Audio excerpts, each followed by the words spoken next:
Salut et bienvenue dans cette vidéo. On va voir comment stopper ou freiner le mildiou des tomates.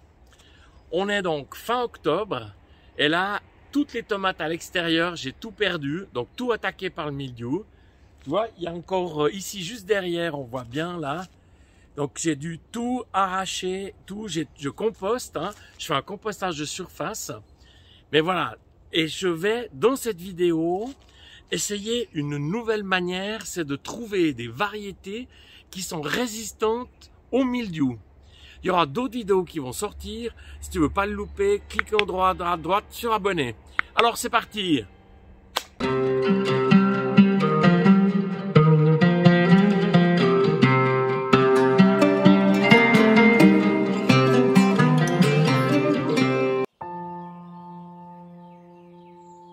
J'adore les tomates. Et comme je l'explique dans la formation jardinier coach, je cherche à avoir des tomates le plus tôt possible. En l'occurrence, ici, cette année, c'était fin juin. Et je cherche à les avoir le plus tard possible. Et en l'occurrence, cette année, c'est le mildiou qui a frappé. Donc, on va voir comment réagir par rapport à ça. Alors, je vais prendre quelques exemples. Donc, ici, il y avait des tomates, mais mildiou. Là, il y avait également des tomates, mais mildiou.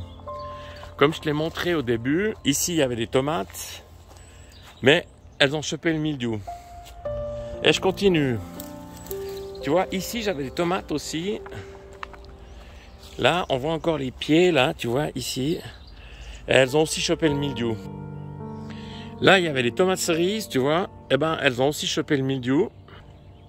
Là, j'avais mes tomates Marie, mais malheureusement, elles ont aussi été touchées par le mildiou. Et ainsi de suite. Donc, j'ai au moins une dizaine d'endroits à l'extérieur où j'ai dû arracher les tomates. Le mildiou, c'est une maladie cryptogamique entre une algue et un champignon. Une fois que tu l'as, c'est très difficile de t'en séparer. Il existe deux solutions.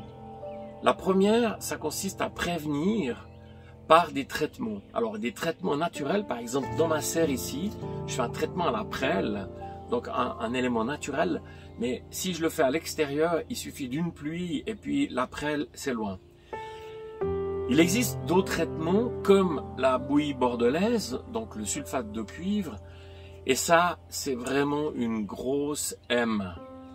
Pourquoi? Parce qu'en fin de compte, tu tues à la fois tes vers de terre et ton sol, et aussi, et c'est l'ANSES, donc l'État français, qui vient de sortir un rapport en juillet 2025, comme quoi c'est aussi toxique pour les gens qui font ces traitements.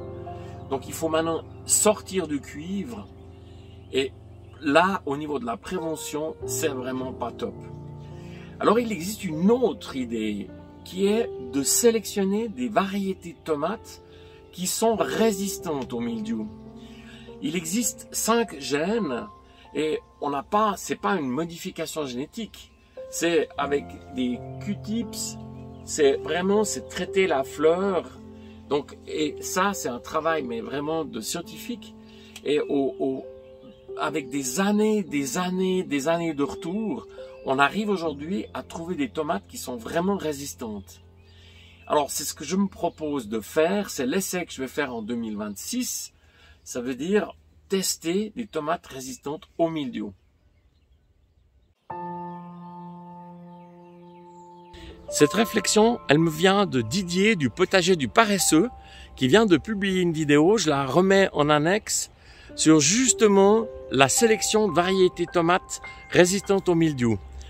Alors, moi je vais te proposer, donc j'ai décidé de diminuer mes variétés en 2026, donc je passe de 49 à 30, et je vais rajouter donc 7 variétés qui sont résistantes au mildiou. C'est ce qu'on va voir dans le détail, et je ferai une expérimentation donc avec des plants non résistants et les plants résistants, et je ferai des images, je ne manquerai pas, ça va être vraiment très intéressant. Alors on passe à ces variétés.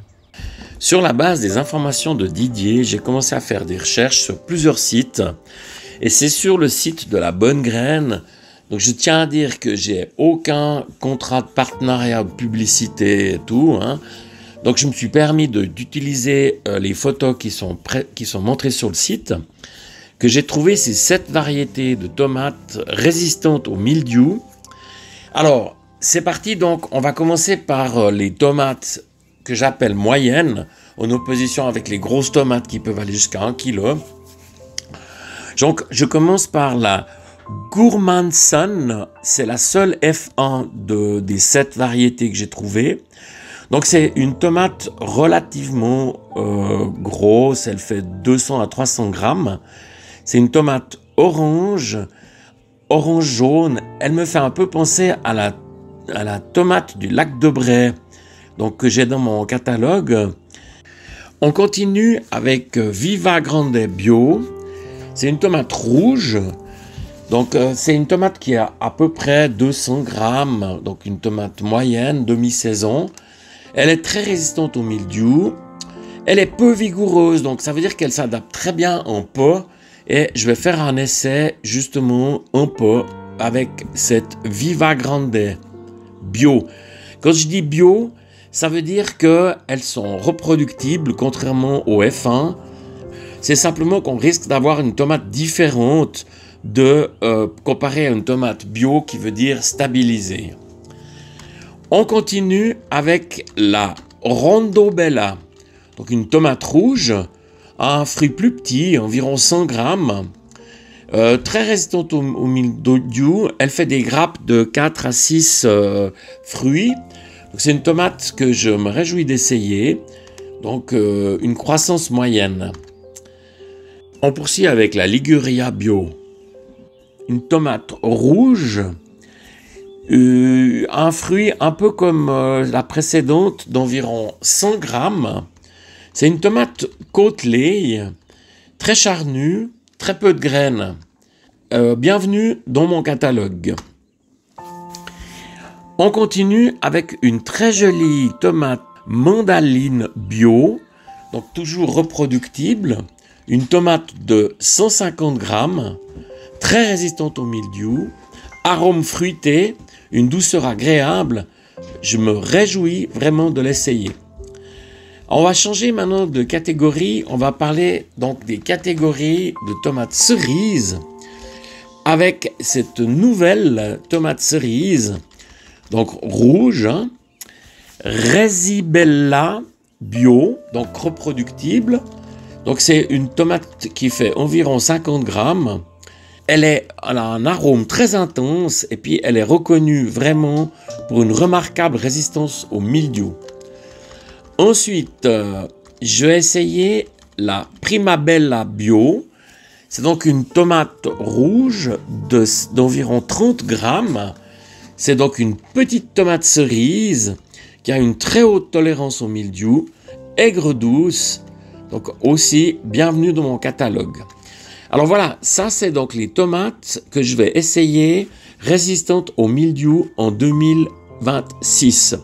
Alors, si cette petite vidéo t'a donné envie d'essayer des variétés, alors n'hésite pas, mets un pouce et puis je me réjouis de te retrouver et à bientôt.